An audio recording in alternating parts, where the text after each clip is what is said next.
nazokebisa bato mosusu oyo bazokanisa ke baza na imperium sur l'armée ofandi soki wapi okomi koloba oyo bagénéraux kotanga kombo ya général te kotanga te kombo ya colonel te tika mokonzi ya mboka ministre de défense na ngai totanga bakombo ya bagénéraux yo kotanga kombo ya général ata moko te soki oza na besoin ya bitumba yaka okokuta mpe biso tokobunda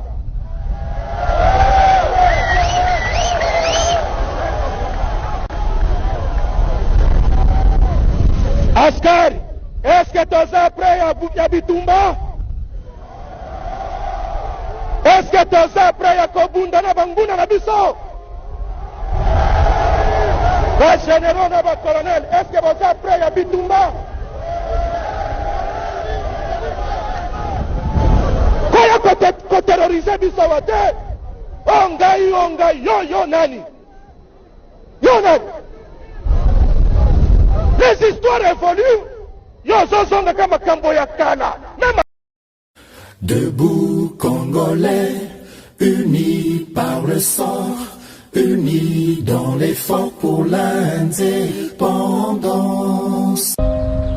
Nous devons ensemble avoir conscience que nul autre que nous-mêmes ne viendra sauver notre nation et que cela exige de chacun de nous une mobilisation tous azimuts.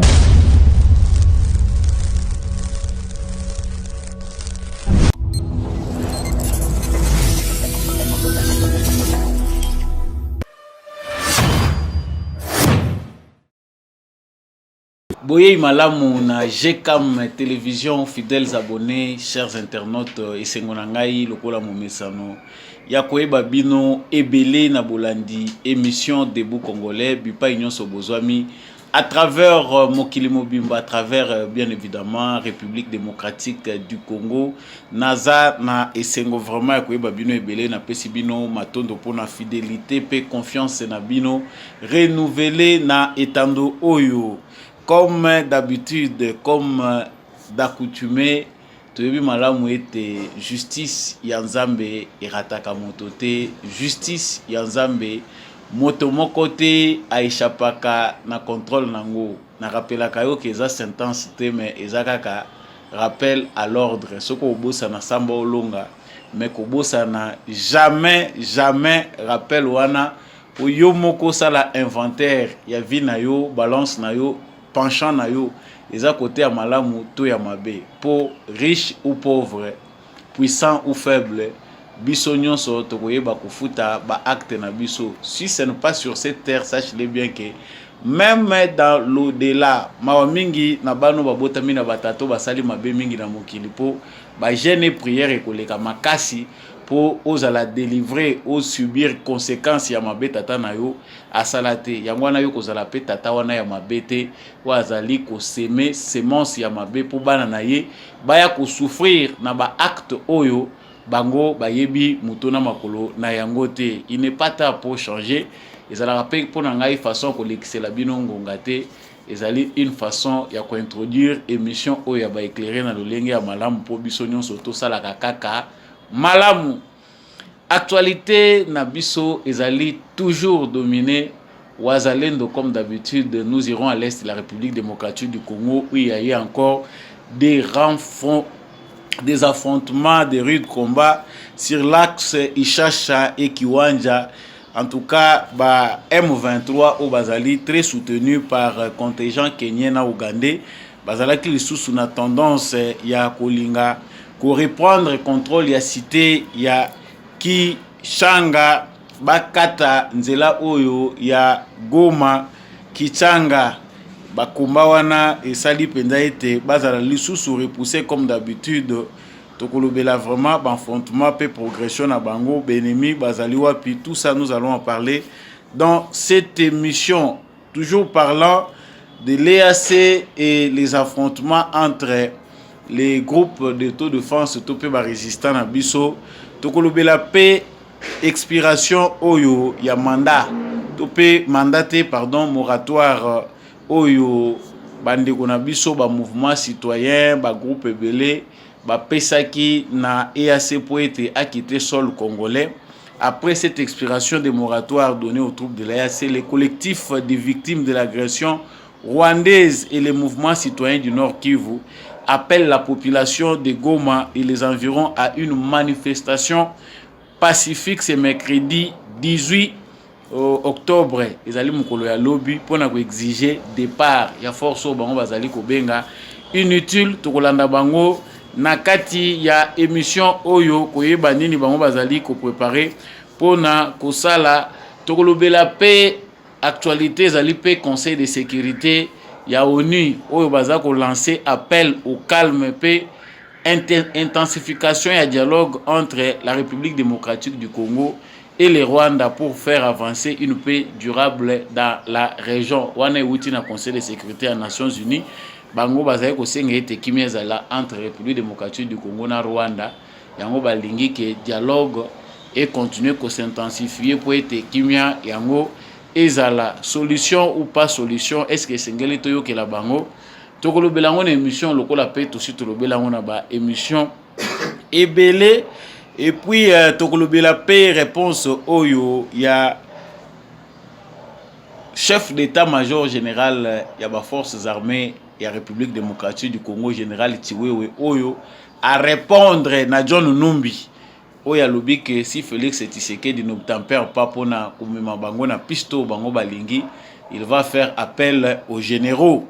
Yango général Christian Chiwewe ye azali bongo ko répondre na John Numbi kotalisa ete azali na droite ya ko s'adresser na ba généraux na République démocratique du Congo. Nous reviendrons sur ces propos avant wana tolobela pe likambo ya meeting oyo Martin Fayulu Madidi asili bongo kosala na Boma ezali bongo na Congo central. Meeting wana pona observateur ebele ezali nde mpiaka. Est-ce que Martin Fayulu est en train de vivre ces derniers jours en politique? Nous en parlerons aussi dans cette émission avant de nous quitter. Voilà l'essentiel pour l'actualité que nous allons aborder avec vous tout à l'heure. Na pesibino encore une fois de plus Matondo Mingi Ndenge Boponi chaîne OEG Cam Télévision. Vous êtes sur la bonne fréquence, la fréquence qu'on appelle fréquence déséclairée. Ya bato mayele bato yo bamona ka musika bolingo Kongo peza na motema. Soki ozana no abonné te na chaîne na biso, en tout cas na prié yo osala yango po oraté te actualité na biso. Wana yo za ko s'abonner au komi membre permanent ya conseil de sécurité te mais ya émission debout congolais. Like PTP kozanga ko like te tikela biso commentaire oza ko landa biso depuis wapi pe partager na voisin atikala ignorante yepe azala congolais ya solo pe éclairer lokola yo. De retour dans cette actualité, boyebi malamu que tozali na guerre wana même soki officiellement FARDC na biso azali ko observer trêve oyo bango bazali ko benga cesser le feu. Bande ko na biso ndenge tolobela ki yango bino lobi bazali na zamba, batiki bilanga na bango, batiki ba classe na bango, basundeli mibali na bango, basundoli bana na bango, bakoti zamba balobi bafwa bashala biso lelo il faut aussi les sango. Nous ne pouvons plus continuer à mourir comme des chiens. En tout cas, il faut en finir pour toutes. Les images oyo ezali ko leka de temps en temps oyo tozali ko mona ils ont révolté biso nyonso comme d'habitude. Parce qu'on a souvent tendance à en parler et puis l'actualité mondiale nous pousse, nous tous Congolais, à nous révolter face à cette situation injuste qui nous est imposée par ces barbares capitalistes oyo bazali ko yela biso ba solution lolenge na bango. Kasi pona mukola lelo nini eza koleka na est ya République démocratique du Congo na Nord Kivu toyebi ete Kichanga ezali na maboko ya ba wazalendo topé ba volontaire pour la défense de la patrie kasi na axe Ishasha pe Kiwanja. Je ne parlais pas de Kichanga pour na bato bolanda kingai, c'était une erreur. On parle ici d'Ishasha Kiwanja. Bitumba ezali lisusu makasi lobi toyokaki que ba wazalendo na biso lokola bakomi bakolo zamba bazoko contrôler zamba na bango eza na esika te yo kokende sans que ozwa surprise na bango. Ba to ya EAC contingent ougandais basazardaki ba se déplacer d'un point à un autre bakanisi ke baza kotambola na bilanga na bango na mabele na bango. Motif ezalaki ravitaillement. Bakutanaki pena libaku na bango. Libaku wana ezalaki avertissement kotalisa bango ke désormais soki bomesana ko yenga bokanisi ki awe zamboka na bino aller d'un coin à un autre pour na kokende ko étudier ka ba position ko favoriser ka M23, sachez-le que désormais ça ne sera plus le cas. Kasi par rapport ya maeleka kilobi ndenge boza ko mona communiquer wana na telebino liboso le AC a réagi. En tout cas na réaction na bango EAC azali kotalisa que bango bazali vraiment te basité likambo etali M23 te basité pe likambo o etali ba wazalendo te. Je lis pour vous en tout cas mise à jour opérationnelle pour diffusion immédiate. Le lundi 16 octobre 2023, un convoi du contingent ougandais UGACON déployé dans l'Est de la République démocratique du Congo dans le cadre de la force régionale de la communauté d'Afrique de l'Est alors qu'il était en route de Kiwanja Bunagana pour se ravitailler a rencontré une embuscade tendue par un groupe armé inconnu à Rokoro, région de Bouraï, le long de la route Rutshuru-Bunagana, territoire de Rutshuru. Les troupes se sont battues et ont atteint leur destination avec succès. Des enquêtes ont été ouvertes visant à établir les groupes armés derrière cet acte odieux de provocation et les mobiles qui les sous-tend. Les ACRF restent engagés dans la protection des civils conformément à son mandat tout en faisant preuve de professionnalisme, mais a le droit d'imposer une protection guidée par les règles d'engagement si les troupes de l'EACRF sont menacées dans l'exercice de leurs fonctions dans la zone d'opération conjointe au nord Kivu. Wana ezali communiqué signé EAC, ils ont réaction na bango pour tout le monde qui à la place EAC à réagir na bango par rapport à embuscade bakoyaki nango. C'était plutôt les M23 qui réagissaient par rapport à attaque oyo contingent ougandais Zouaki. Mais ils étaient confondus. Bano yo banyataki bango mbuma bamonaki bango ba M23 parce que biso toyebi ke EAC azana tan ko siravitaye te boza ko siravitaye na bakwanga to na bambisi to boza ko kende ko luka ba pomme de terre parce que banda boya bino bobundaka bitumba te ba Ugandais na ba Kenya bino bovanda na bino boza kaka kopesa ka minduki ba munitions na M23 pour créer ba stratégie. Maintenant vous voulez vous déplacer d'un coin à un autre. Bokanisi ke mboko ezazamba na bino ba kobanda kotikela bino kaka bosalaka ba balade na bino to pe promenade na bino ya santé bato bazo kufaka de l'autre coin bato baza ko se déplacer. Vous ne cessez que de donner de communiquer. Bango peut réagir mais na retenir awa paragraphe ya suka esika bango baza koloba mais l'EAC a le droit d'imposer une protection guidée par les règles d'engagement si les troupes de l'EAC sont menacées dans l'exercice de leurs fonctions dans la zone d'opération conjointe au nord Kivu. Et l'Inkoloba clairement que face à la mission à Bango, ceux qui va se sentir menacés conformément à la mission à Bango, bazali na droit, il y a riposte. C'est que Bitumbe Salamaki. Attendons-nous que déjà dans le contexte na Bango, bako quitte face à une attaque ou une agression, Bango bakanga maboko, Bango pe bako bunda. Et ça, logique, c'est-à-dire contingent nyonso ba na cadre ya mission moko songolo pakala soki ba se trouver que ba attaquer bango bazali na droit à légitime défense, ce qui est vrai. Mais awa tozali koloba, le peuple congolais n'est plus d'accord, le gouvernement congolais n'est plus d'accord. Dans les pays, si c'est les pays où batindi ba contingent na bango, ces pays-là qui ont envoyé leur contingent dans le cadre de la force régionale, de la force de l'EAC, si ce sont des pays sérieux, à partir du moment où le gouvernement congolais dit qu'ils ne sont pas satisfaits, qu'il n'est pas satisfait des résultats de la force de l'EAC, les résultats sont insatisfaisants. Les gens qui sont honnêtes par crédibilité, ils récupèrent déjà leurs troupes, leurs contingents, en attendant les démarches pour le faire sur papier. Mais le rôle à Bango, mission à Bango, c'est que compliquer la situation sur le terrain. Ils attendent compliquer la tâche, la procédure qui vise à récupérer leurs troupes.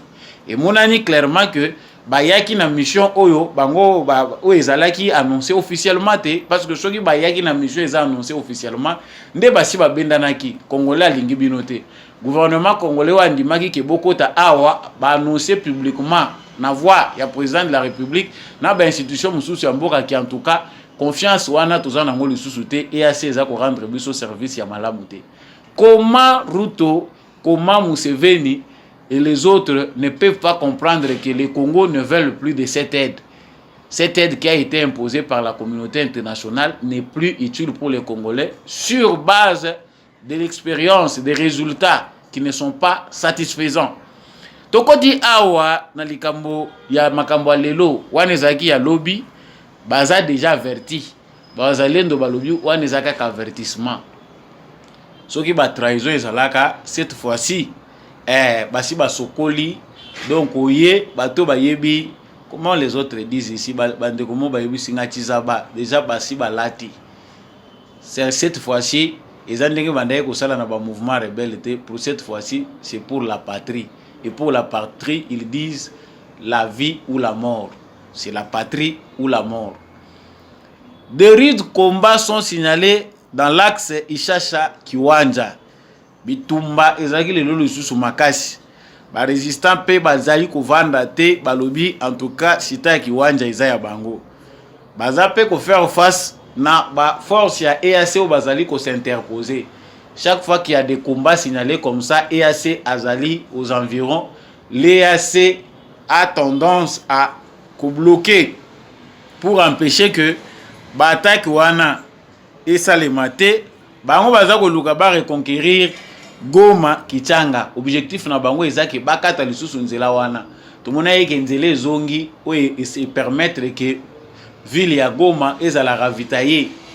Ville ya Goma biloko e mataki makasi e mati makasi parce que source na bango ya ravitaillement eza ko sala ke ba biloko e utaka na ba culture bato baza ko lona dans les villages ya ba environ ba cité o ezali environnante o ya approvisionnaka ville ya Goma biloko moyen côté zate tendance na bango complicité na bango ezali bakase lisusu kaka source wana ya approvisionnement ya ville ya Goma yango bazali na souci ke route wana Kichanga Goma bakata yango kaka ezala sous contrôle ya ba M23 comme ça c'est un moyen pour y a pression ba yebi ke soki population aza à se fixer à se tourner contre ba autorité et c'est là leur objectif yango tant toza ko sala analyse toza ko tala forme ya mobilisation oyo bande ko na biso bazali ko se mobiliser les wazalendo les groupes de mai tout la kisilobi awa ndenge nini bato bazako bakisama en nombre de temps en temps. C'est que baleki tellement ébélé que ba mususu ba komi ko sanza ba komi ko obligé que bo banda ko tala ba mususu alobi tete biro bozonga nanu. Parce que entre bango na bango bibundeli ya kopesa bango ezate entre guillemets. Mais maso e komi ko kota kuna vraiment yamona lobaki lobi bato baza komona ngoma seki ba yebite que la mobilisation faiblit si au sommet bato bazali ko kamba mboka baza ba traître baza ba patriote te ba yebi ndenge nini bala musaka peuple te observation tozana ngo ezali que Félix Tshisekedi étant bon patriote alamusi ba congolais nyonso soko za congolais ke na moment oyo za na sentiment ya ko servir mboka na yote na isiki ozwami tu dois te poser de bonnes questions. Ezali Tshisekedi to yo moko uzana problème na yo, peut-être raisonnement eza gauche ou bien je ne sais pas toko koluka terme nini approprié pour na kobenga yango. Bande koyo basi pe mibali baza ko continuer ko kende. Tato bande ko lobage bazamba eza ko yinda batu baza ko mona ngoto za maseki na kolobela suma kambwa chiwewe hao. Militaire tango aza ko lobato ko tinda c'est que zamba eza calculé. Bakoloba te bapesa yango publiquement soki nanu esalami te eza ya kobeba. Je termine d'abord cette affaire par rapport ya makambo eza koleka na zamba komba ba ennemi ba se replier na Bwiza. C'est-à-dire si ya Bwiza tango toza koloba ngo wana musika te na Bunagana. Komba oyo ekomi nde likambo ya kowelela Bunagana. Bango balingi te que ba résistant, ba volontaire pour la défense de la patrie, ba jeune nyonso ba reconquérir Bunagana. Awa objectif est commis ya ko démobiliser ba patriotes congolais. Yango biso toza ko lobango dans chaque émission. Bandeko nangai.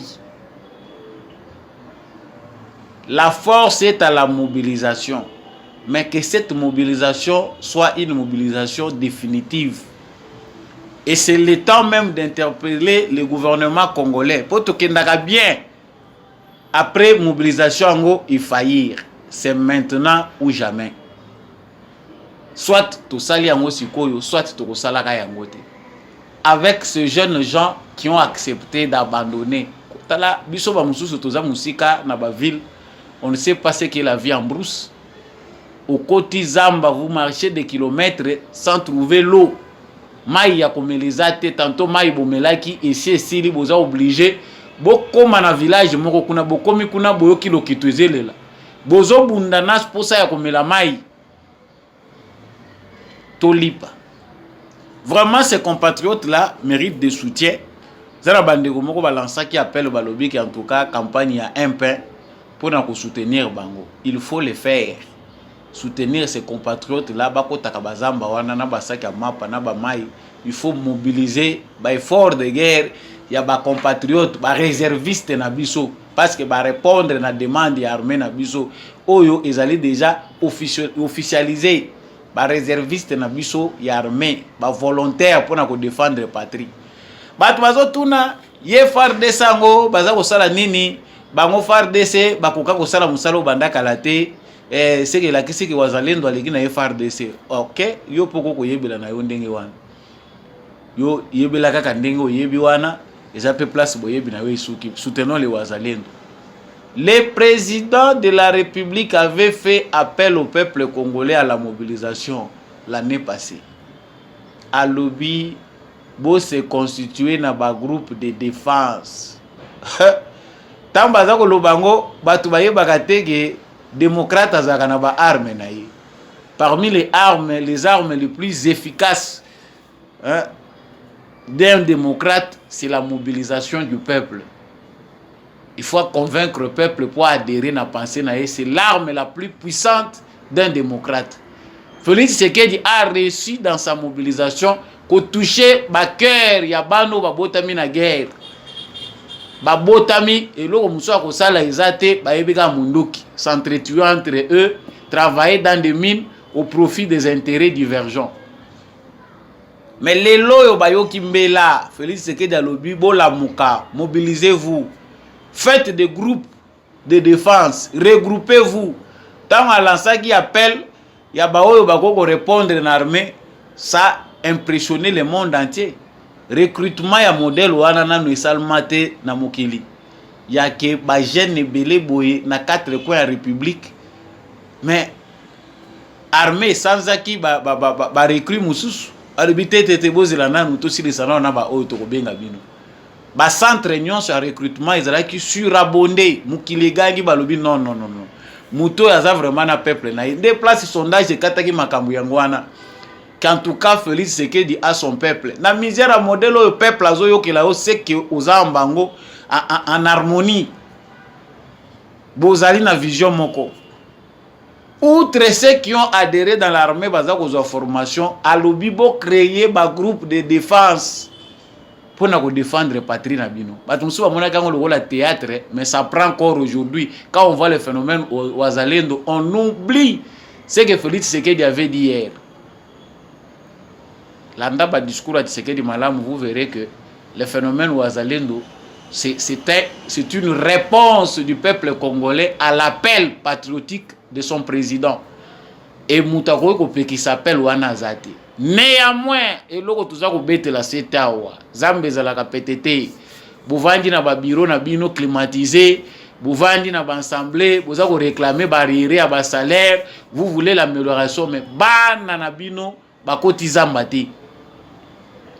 Il faut que les politiciens congolais cessent de démobiliser le peuple congolais. Chaque fois que le peuple congolais se mobilise, c'est une poignée de personnes.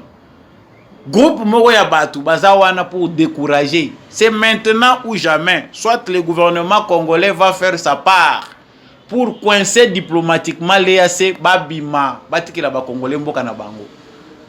Le piège a été déjà évité. Les complots, nous l'avons déjà exposé devant le monde entier que Moukile Lingi Bisote. Face au droit international, les Congolais ont raison grâce à la démarche diplomatique de Tshisekedi qui a évité que le monde entier se rabatte sur nous. Ce n'est pas une erreur, chers compatriotes. Ils ont un bateau basali qui s'obstiner à croire que Félix Tshisekedi était naïf lorsque le Congo a adhéré dans l'EAC. Comment devez-vous comprendre? Nana lingaka comprendre nyonso. Ce que c'est aussi une forme d'école, tout en évitant que la communauté internationale puisse s'acharner sur Félix Tshisekedi. Félix Tshisekedi nous a permis tous, Congolais, analphabètes et alphabètes, de comprendre combat en plein Rizali. Nos ennemis aujourd'hui sont mis à nu. Yo le Félix Tshisekedi a sali erreur. Mais les ennemis ont découvrir à travers ce que nous appelons erreur, nous comprenons que Félix Tshisekedi avait raison de comprendre qui sont nos vrais ennemis. Mais grâce à l'EAC, on a compris que le Kenya aussi, bato bazako gérer Kenya, bazape be ennemi à Congo, l'Ouganda est ennemi, Tanzanie pe azana bajanda kashena ye, ba pays belé et là qui si clairement que balingi Congo te, balingi ba minerai à Congo, balingi instabilité à Congo. Et grâce à ça, le monde entier voit ce qui se passe au Congo. Communauté internationale, Azana Sony. On ne peut plus parler du droit international. On ne peut plus parler du droit de l'homme. Nations Unies. Congo. Comment des pays mobilisés qui sont venus sur base d'une logique régionale soutenue par la communauté internationale, qui est au pays pour mettre fin à l'exercice du mouvement Oyo, ils allaient créer insécurité non seulement pour l'Est de la République démocratique du Congo, mais pour toute la région. Comme le sol congolais se transformer en force négative. Comme kolinga kuboma ba congolais s'attaquer na ba congolais au baza ko défendre patrie na bango. Comme kolinga kobimate. Ça c'est une leçon pour le monde entier qui nous observe. Et c'est un bon exercice parce que Félix Tshisekedi dans sa manière de faire, Aza brutalité, Aza vraiment politicien. Pour exposer bateau qui peut aujourd'hui dire que les Congolais ont tort de défendre leur patrie? Tout comme Bissonio sona bango contre Mir, allez, Congolais, à Koko Sala Oyo ya Lingi, parce que nous avons épuisé toutes les démarches pacifiques. Mais que le gouvernement congolais siffle la fin de la récréation. Président Félix Tshisekedi, bato mususu e baza na gouvernement, basi balobaki ke EAC tina nango ezali susu te. C'est bien dit. Écrivez, dites-leur que ça suffit. Nous demandons réunion urgence. En tout cas, à cause de ce que le peuple congolais fait.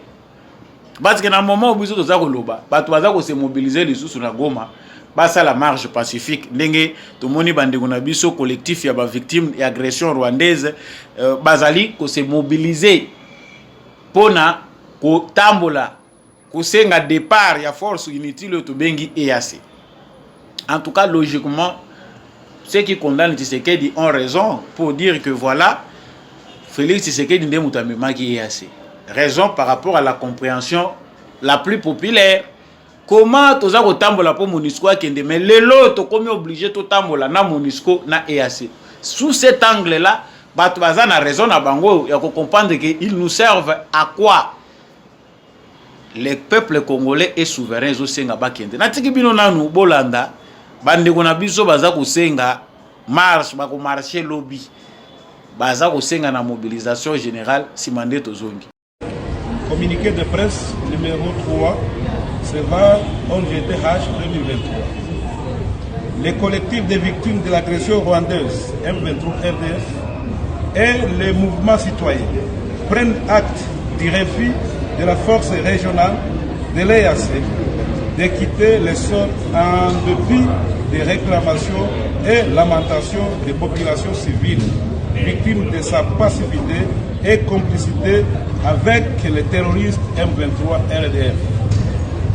Considérant le 48 heures qui lui ont été offertes en date du 13/10/2023 par les collectifs des victimes de l'agression rwandaise M23 RDF, prenant en témoin la communauté nationale et internationale, les collectifs des victimes de l'agression rwandaise et le mouvement citoyen appellent la population de la ville de Goma et ses environs à se lever comme un seul homme et participer à une manifestation pacifique ce mercredi 18 octobre 2023.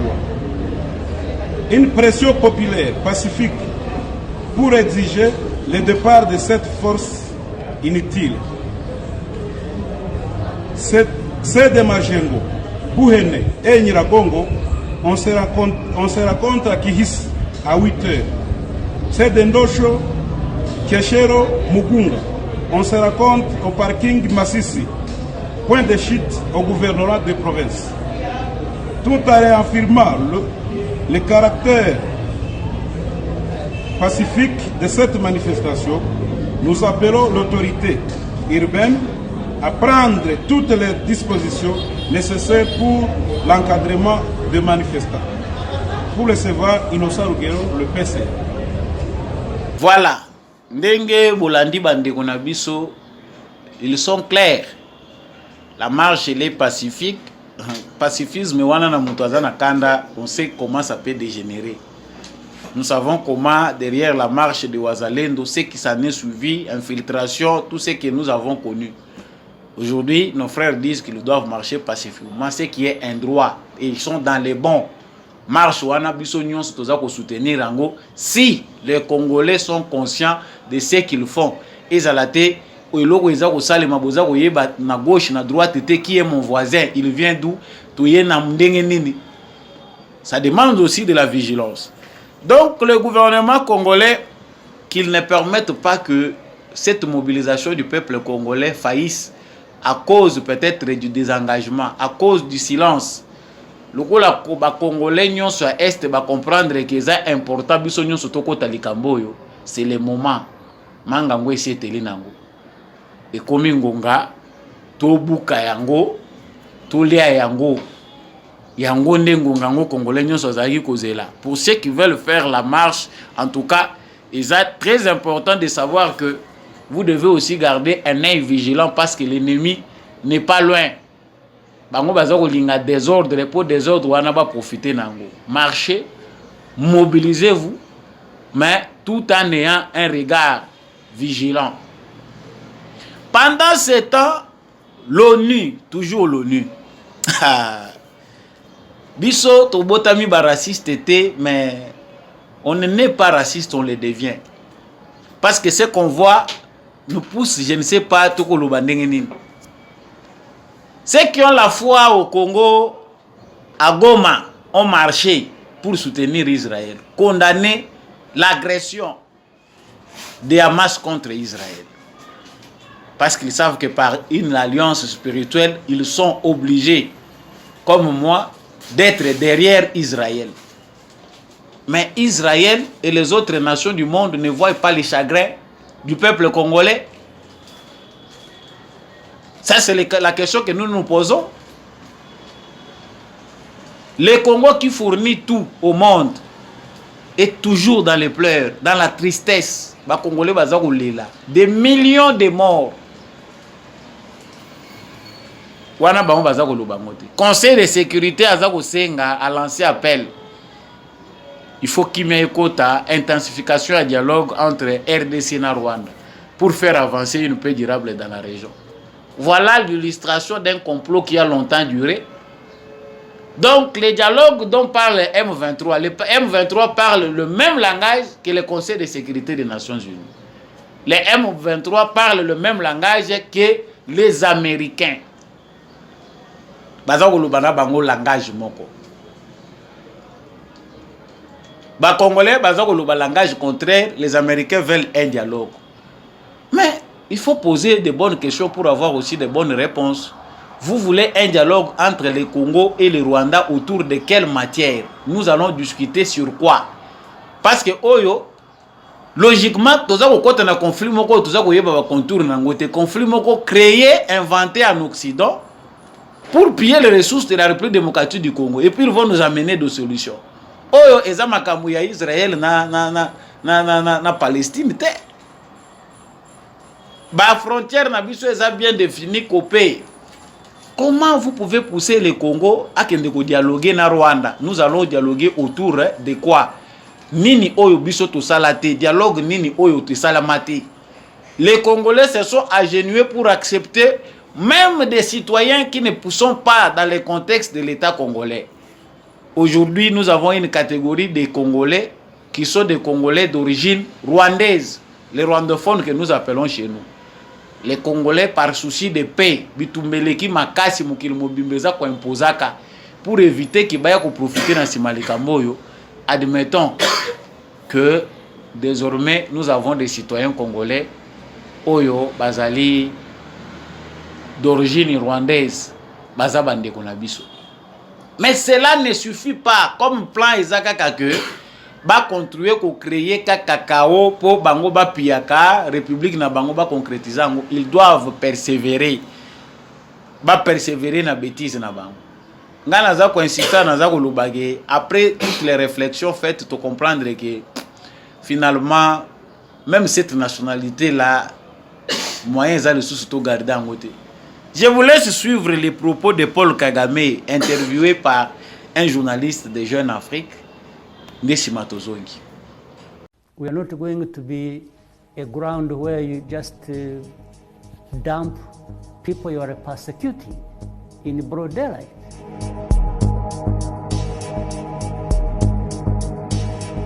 The M23 needs to stop fighting. They should even withdraw to an extent as ordered by the region. They want to withdraw to Rwanda, ever, because they don't belong there.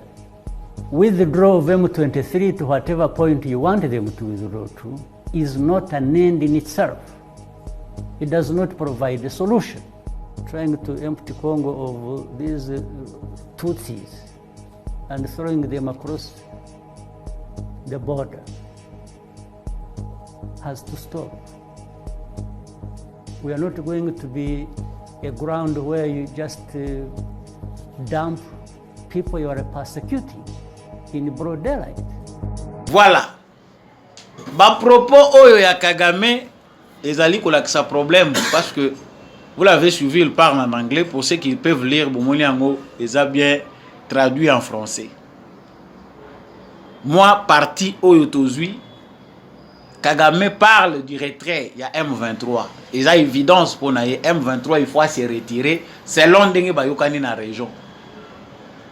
Mais les M23 ne doivent pas aller chez lui. Mais sauf que dans les négociations, lorsqu'on veut avoir le cessez-le-feu, lorsqu'on veut le retrait des troupes, c'est Kagame qui représente le M23. Mais lorsque il faut décider sur l'avenir du M23, milice wana, batuana, terroriste wana, bakokende wapi, Kagame veut qu'il soit congolais. On comprend que Kagame, son obstination, ezali forme d'éducation aux occidentaux, c'est quelqu'un qui doit que s'entêter parce qu'il mourra dans cette entreprise-là. Et ça, entreprise pour lesquelles il a accédé au pouvoir. Kagame a été soutenu par l'Occident dans l'entreprise wana musala yebatila qui est au pouvoir. Et il a tout à fait raison quand il sait que ce qui est encaissé en go. Andimi que retrait à M23, bango nyonso yamba bango na sol na ye, c'est la fin du régime Kagame. Ils avaient beaucoup de faiblesse et aux yeux du monde entier, c'est fini. Kagame n'a plus de raison. Azali sous mutoyo bako kota la lisute parce qu'il n'y a plus de raison. Mikande gokomama. Voilà Kagame qui est fini par reconnaître sa responsabilité et prendre des Rwandais qu'il avait infiltrés au Congo. C'est la fin de son régime. Et comme son pouvoir est basé sur la rise, la malignité, Mutoyo a koyo kate. Parce que Kagame aujourd'hui pleure que les Rwandais l'ont mal conseillé, mais il n'est pas forgé pour écouter. C'est pas un démocrate.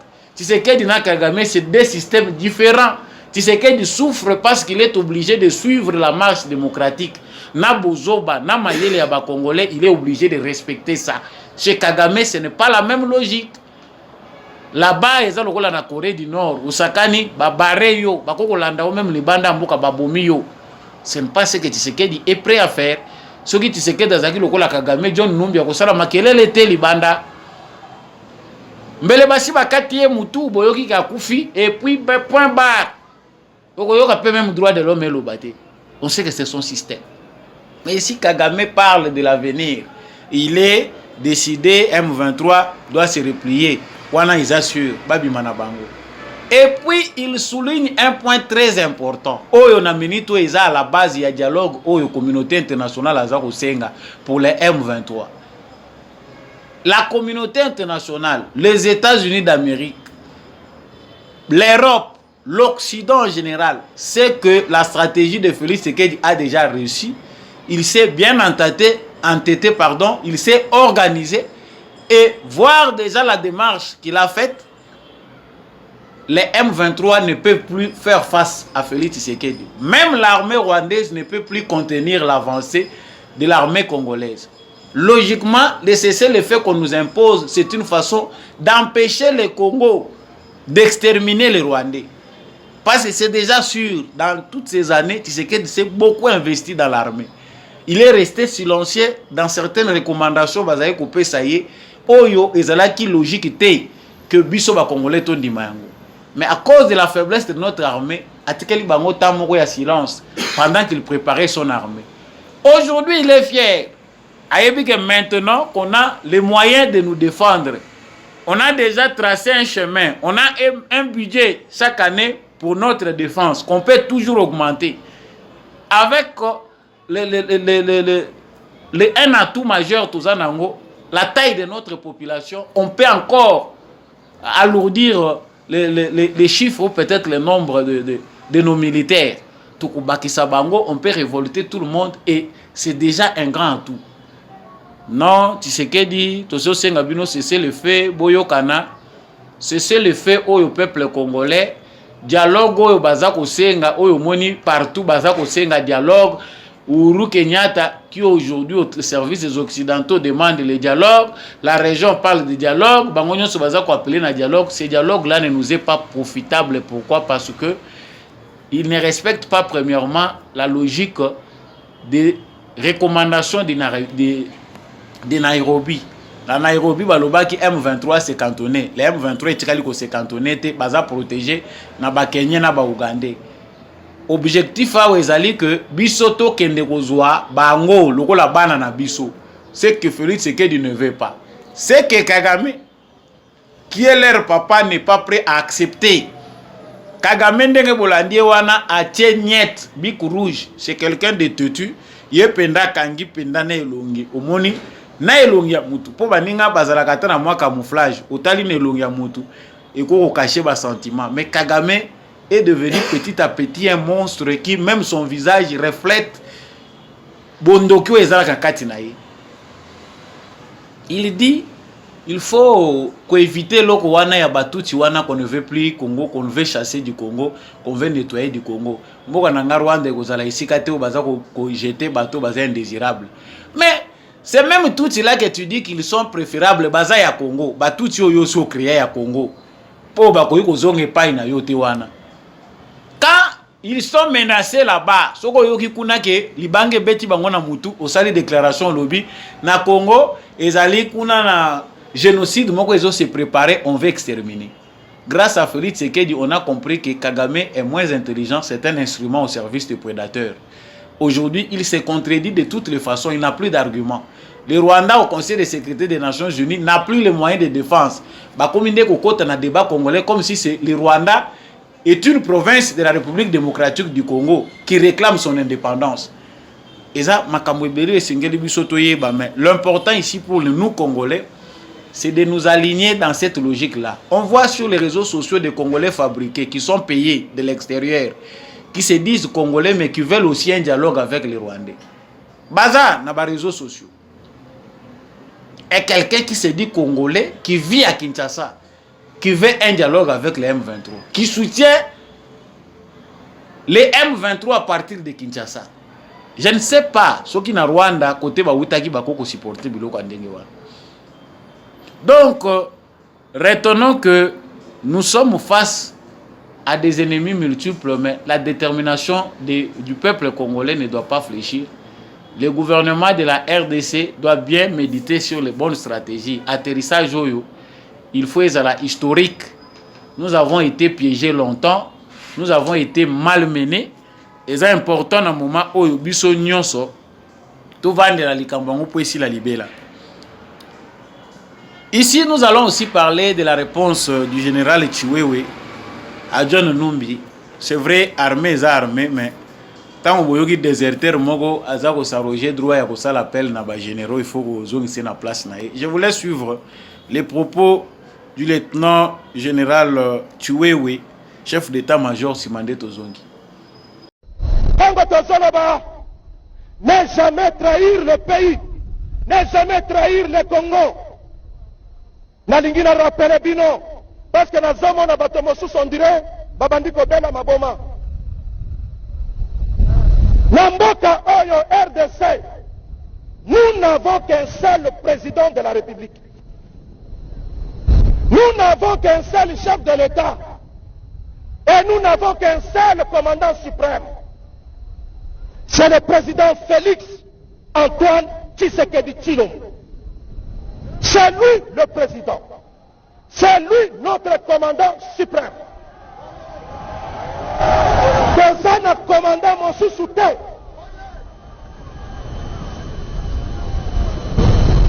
Raison pour laquelle Nazoke Bisa Batomo Sous Obazo Kanisake Bazana Imperium sur l'armée. Ofandi soki wapi okomi koloba o ba généraux kotanga kombo ya général te kotanga te kombo ya colonel te tika mokonzi ya mboka ministre de défense na ngai totanga ba kombo ya ba généraux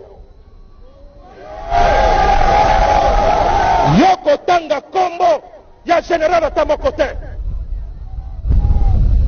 soki oza na besoin ya bitumba yaka okokuta pe biso tokobunda.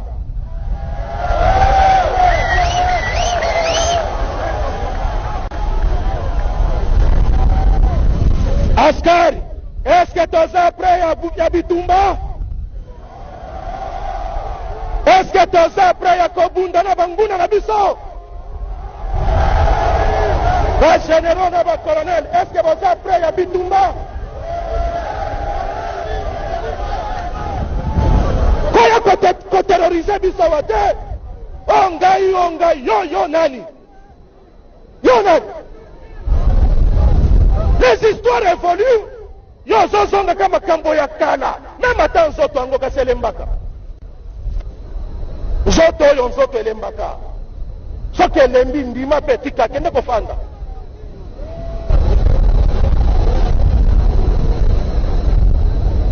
bosalaki na biso awa bosalaki nini?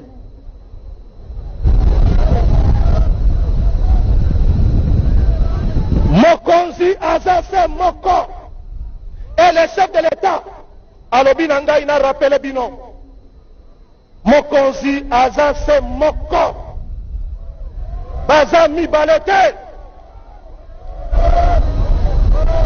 Botala ndenge tobimi propre, botala ndenge tobimi. Lelo komi kotambola balabala bakomi korespecte yo.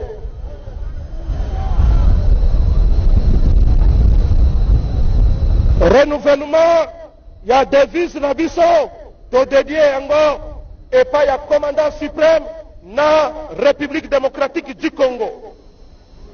Parce que papa na biso c'est le président de la République. Loyauté na biso esengeli to orienté yango epai ya mokonzi ya mboka.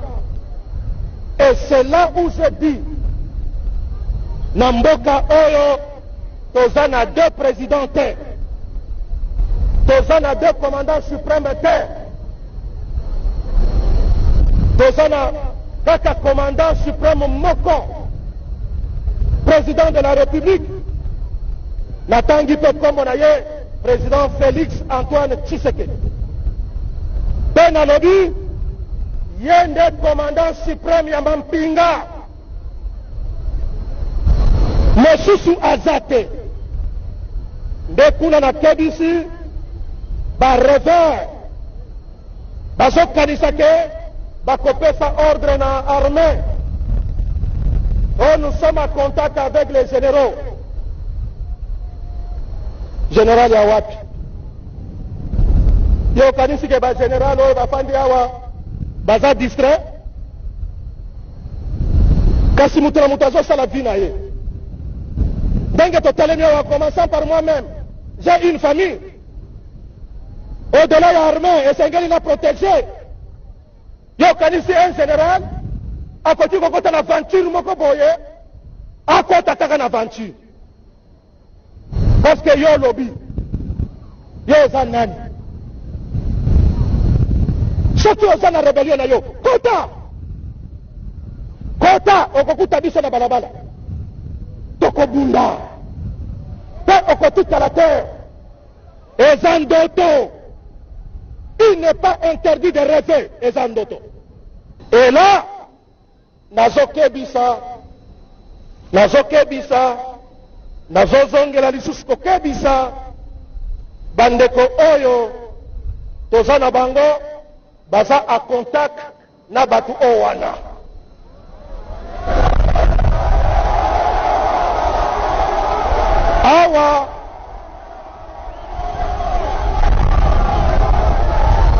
Awa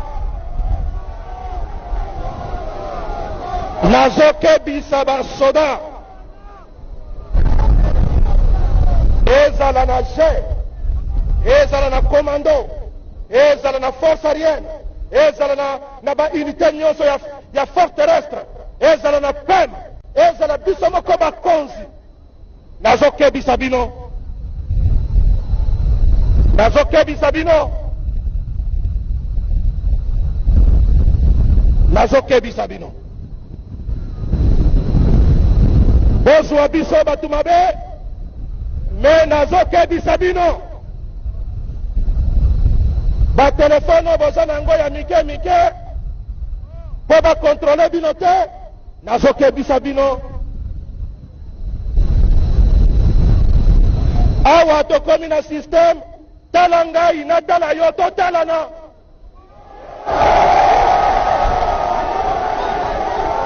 Voilà.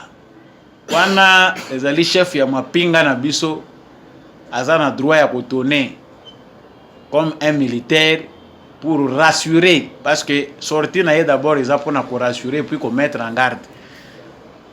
Moi à sa place ce que ezali ngai na yebi que John Numbi c'est un déserteur, c'est un élément recherché de l'armée congolaise parce que aza déserteur avec tous les dossiers qui le collent à la peau, il n'a pas de leçons à donner.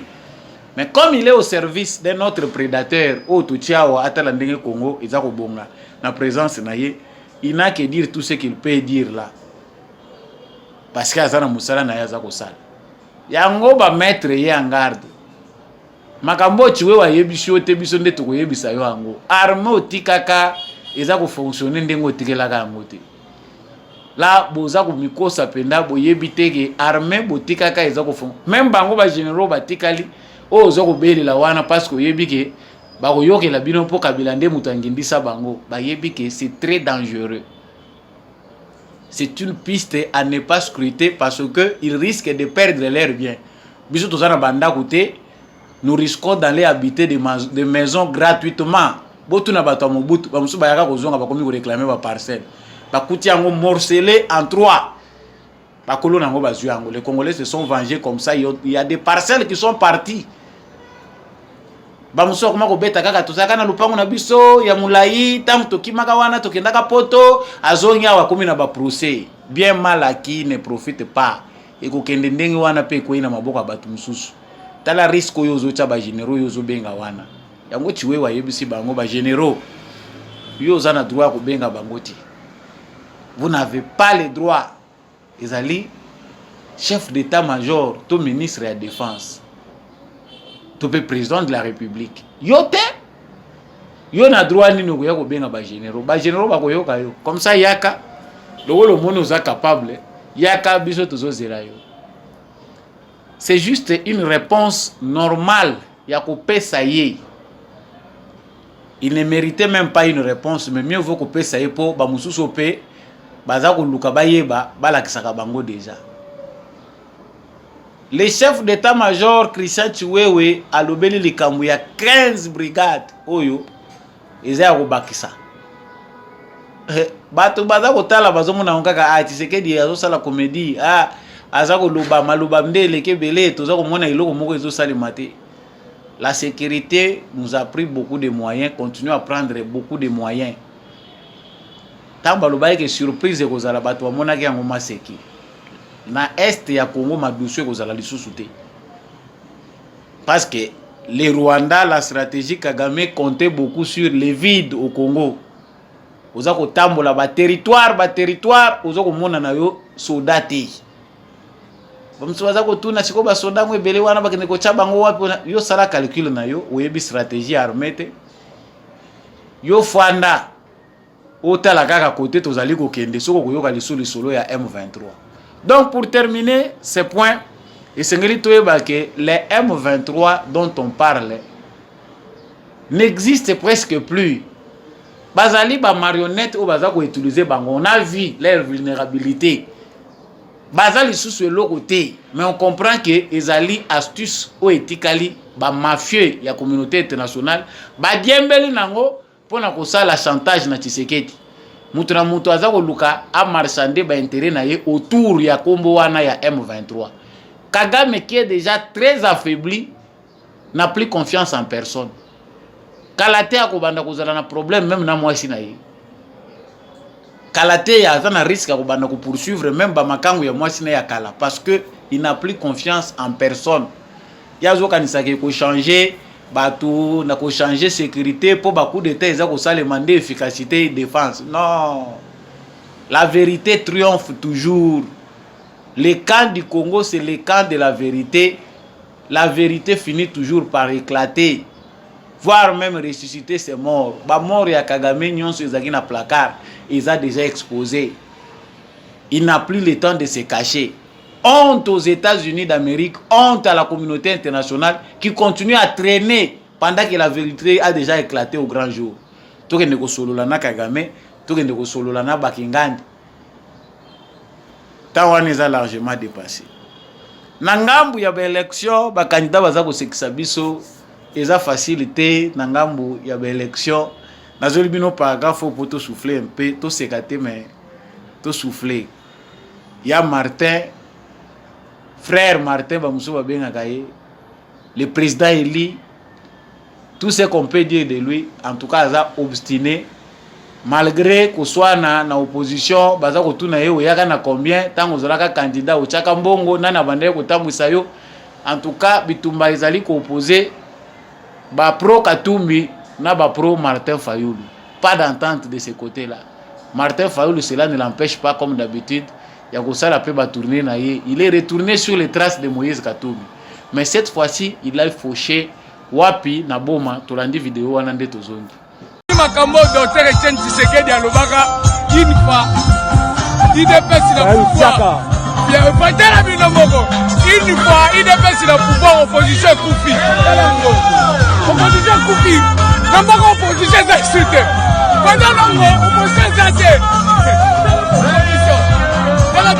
Bon, c'est parti. Bon, c'est parti. Nous sommes morts quand on va rester. Nous sommes deux paroles. C'est ça. Il y a comme il y a bien. Ça y est, le piaka.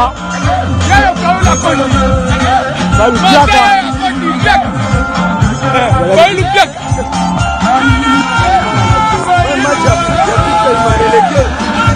Ça y est, le piaka. Piaka. Piaka. Docteur Etienne Dialoba, une fois, il dépêche la pouvoir opposition pour que voilà. Bino moko bolandi ndeko wana azalo kola reporter na biso à terrain. En tout cas, ce qui se passe là-bas, les aliments mawa mingi. Comme Moïse Katumbi, ndenge pa bendaki ko denda kuna. Ndenge pe Martin Fayulu akiko beta pe libako malamu kuna. Donc, toujours quand on est na terrain, on a tout le groupe, il y a des personnes. Parce que ceux qui ont des photos dans les bosso, le meeting est plein. Mais le concert, après celui de Félix Wazekwa, qui avait bien joué son spectacle dans le stade de Martyr, dans le bateau Bakokaki na niveau naïe, vient aussi de battre le record du président Eli Martin Fayulu Madidi, na concert à Betiwana na Boma. Vraiment, c'était très difficile pour lui, pour les candidats belé na Congo, baza ko kanisa ke Congo Félix Tshisekedi aza ko diriger za Congo ya ko saira ba Congolais théâtre. C'est vrai ba Congolais belé baza hypocrite, ba sentiment na bango vrai et ba na kaka na moment de décision. Mais tout ça comme tout le monde a facilement que vérité s'est éclatée au grand jour. Même regard ya batu baza ko tala Fayulu ba yebi que celui-ci c'est un comédien. Il nous a pris beaucoup de temps. En tout cas, tu finir par comprendre que les démarches na yeza ko sepelisa les sous-souté. Campagne électorale aussi, élection il y aura, eza campagne mongo, et vous allez masse quitter. Il faut se préparer à rire et à sourire, sauf ya kozwa mabanga ko bamana ko sima na bambeli. C'est simple de le faire de manière pacifique et rire toujours dans l'humour. Ndenge biso ba Congolais tous na sens ya humour na biso. Place ya haine exalité. Pour na compte ya ba politiciens au bazali kolia bango moko na bana na ba biso photos à la soudé pour comprendre que unité ezali important, amour ezali important, nde to koyeba kozwa o nyonso biso tozali koluka. Émission mokola lelo isuki wana na pesi bino matondo mingi ba éclairer nyonso ya mokili mobimba. Bolandaki émission oyo, partagez yango. Abonnez-vous si vous avez abonné, likez surtout, tikapé commentaire au landibiso depuis wapi, ceux qui posent na mwanda malam, ceux qui posent na boma malam, ceux qui posent na nganda njika yopekat. Na likasi to pe na Edmonton na Canada. To polandaki yango na Ottawa, olandaki yango na Ontario, Montréal, Québec, ande nyonso à Canada na pesi bino mbote ya États-Unis, ya Europe mobimba, tout pe comme en Afrique, na Asie, na sali tout du monde. Pour na kopesa bino matondo mingi pe na équipe technique accompagnaki ngai ya ndekombi ya Shako pour ete émission oyo ekoma na bitando na bino na tondi botondi na candidat député ya Tchangu apôtre Gérard Kabeya bosimba ye malamu. Merci mingi na l'homme de la vérité de jour de Jean-Louis Timbalanga. Merci beaucoup à mon vieux Maurice Kikangala depuis l'Irlande. Je remercie beaucoup mon vieux Paulin Tika. Merci à papa Boniface Mpunga. Maire adjoint en France, kuna na pêche mbote mingi. Maman Bill Bilonda, maman Lisette Mumbendo, ba maman Astrid, ba maman Annie Masamba, bandeko nyonso, ba maman nyonso bozali kosunga de mo Congolais bolinga ki émission oyo. Eko ba toujours kokende liboso. Nazana esengo vraiment pe na pêche bino matondo mingi, matondo pe particulièrement na candidat ya Ilebo Fredy Ngwama. Bana Ilebo aussi ba malamu pe papa Fredy Ngwama aza candidat na bino. Na ba nyonso na tangi ba kombote na yebiki libanga ekoya kaka. Tozana mboka libanga soki ba bwaki yote libanga ese comité na présidence ekomi officiel libanga ezali proprement congolais. Ezandenge na biso tozala ka c'est notre culture tourna ope bozala. En tout cas, matondo na mingi na bino, on reste ensemble, debout congolais. Tout mon année prochainement na émission Moussous.